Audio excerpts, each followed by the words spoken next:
If you've spent hundreds of hours watching Spanish videos and still struggle to speak, read comfortably, or follow real conversations, this video is for you because something isn't adding up. Romeo here, a fellow Spanish language learner, and today I'm talking about dreaming Spanish again. Specifically, why I think it's so bad. Not because the content is trash, not because comprehensible input is fake, but because the time to results ratio is broken. Let me be clear right away. I'm not saying dreaming Spanish is evil. I'm not saying you learn nothing from it. What I am saying is this.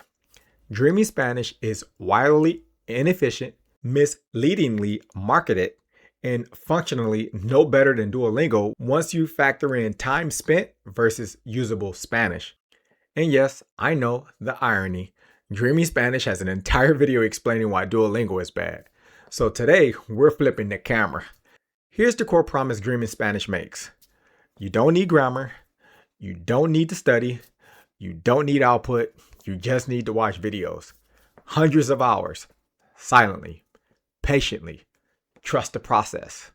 And eventually, somewhere between 600 and 1,000 hours, Spanish just happens. That's the pitch. But here's the problem. People are actually doing this for real, for years. And after 500, 700, sometimes over 1,000 hours, many of them still can't speak fluently, can't read comfortably, can't hold a real conversation, and freeze the moment Spanish becomes unscripted. At that point, this stops being a learning preference debate. This becomes a time-to-competence problem. Dreaming Spanish explains this by saying, this is how children learn. Cool. Let's talk about children. A child gets roughly 16 waking hours per day. Constant interaction, immediate feedback, emotional pressure to communicate, correction, reinforcement, repetition. Over 3 years, that's around 17,000 hours of input. Dreaming Spanish asks you to replicate this by watching YouTube videos alone for about an hour a day. No interaction, no correction, no forced recall, no structure. That comparison isn't optimistic. It's absurd. And this is where the marketing starts to slide. Dreaming Spanish leans heavily on Stephen Krashen to justify input only. But Krashen himself has clarified repeatedly that he never said grammar should never be used, explicit learning is harmful, or reading should be delayed for hundreds of hours. That's not settled science. That's selective interpretation. Convenient interpretation. Now, let's talk about the part nobody wants to talk about. Time cost. Dreaming Spanish suggests around 600 hours before optionally reading and around 1,000 hours before confident speaking. Let's be generous. At 1 hour per day, that's about a year and a half before reading and nearly 3 years before functional output. 3 years for one language with no clearly defined benchmark for success. That's not a method. That's a slow motion gamble. And this is where people usually say, okay, so what does work?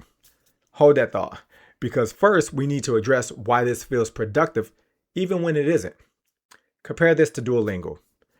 Duolingo wastes time with gamified exercises, pattern guessing, and test-taking behavior. Dreaming Spanish wastes time with passive consumption, delayed structure, and zero accountability. Different packaging, same result. Minimal usable Spanish relative to the time invested. Here's the uncomfortable truth. Input alone is insufficient if you don't already have structure. You cannot understand what you do not yet recognize. Without functional grammar, controlled vocabulary, and repeated sentence level exposure, your brain is just floating. Yes, you'll recognize sounds. Yes, you'll catch vibes, but recognition is not control. And control is what lets you speak, read, and think in Spanish. This is where my approach diverges completely. I don't invent methods. I don't sell miracles. I don't promise native level fluency. What I do promise is a defined, realistic outcome if the work is done consistently. Specifically, escaping stagnation and building usable, functional Spanish in a predictable time frame.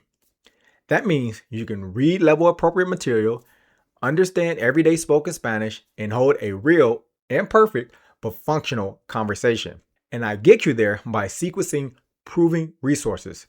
Grammar early, but targeted. Repetition, but structured. Input, but supported. Reading sooner, not later. And output carefully, not recklessly. And I cap daily study time.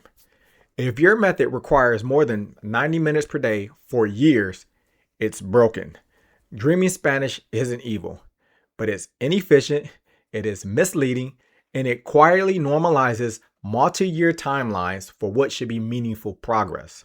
That is not realistic for adults with jobs, families, and limited attention. So, if you're choosing between Duolingo's illusion of progress and Dreaming Spanish illusion of patience, understand this. Both will move you forward, but neither respects your time. And time, not motivation, is the real constraint. If you want better results and less time, the alternative is boring but effective. Complete foundations, recycle grammar through reading, and use input deliberately to measure progress or drift. That's it. It's not magic. It's not hype. Just adult learning done on purpose. And by the way, most people severely underestimate how much time 600 hours actually is. That's not a phase. That's a lifestyle. Now, if you want to know more about what to do, I'll break down exactly how you should structure your learning into a 1-year plan in this video here, without guessing and without overstudying. Anyway, I hope this video at least made you think. And if it was helpful, give it a like. Now, here's a question for you. If you've mostly or only used Dreaming Spanish videos, how many hours have you put in? And what can you actually do in Spanish today? I want to know. Please put that in the comments. But until the next video, good luck on your journey toward more usable, functional Spanish. Peace.